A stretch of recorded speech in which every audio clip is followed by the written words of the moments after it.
திருவாரூர் மாவட்டத்தில் தண்ணீரின்றி பயிர்கள் கருகியதால் மனமுடைந்த விவசாயி ஒருவர் தூக்கிட்டு தற்கொலை செய்து கொண்டார். இது பற்றிய கூடுதல் தகவல்களை செய்தியாளர் விஜயகுமாரிடம் கேட்கலாம். விஜயகுமார், தூக்கிட்டு தற்கொலை செய்து கொண்ட விவசாயி யார்? என்ன காரணத்திற்காக அவர் இது போன்ற சம்பவத்தை நாடியதாக தெரிய வந்திருக்கிறது? அதாவது மன்னார்குடி அருகே வெங்கத்தாங்குடிங்கிற கிராமத்தை சேர்ந்த விஜயகுமார். இவர் 1.5 ஏக்கர் விவசாயம் சாகுபடி செய்திருந்தார்.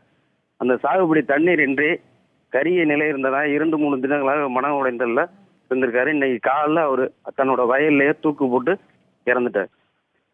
விஜயகுமார், விவசாயி தற்கொலை செய்து கொண்டது தொடர்பாக காவல்துறை தரப்பில் ஏதேனும் வழக்கு பதிவு செய்யப்பட்டிருக்கிறதா?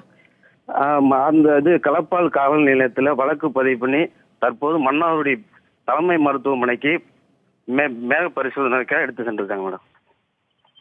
இதுவரைக்கும் திருவாரூர் மாவட்டத்தை பொறுத்தமட்டில் எத்தனை விவசாயிகள் உயிரிழந்திருக்கிறார்கள்? 18 மேடம். 18லேருந்து 24 வரைக்கும் விவசாயிகள் இதுவரைக்கும் திருவாரூர் மாவட்டத்தில் உயிரிழந்திருக்காங்க.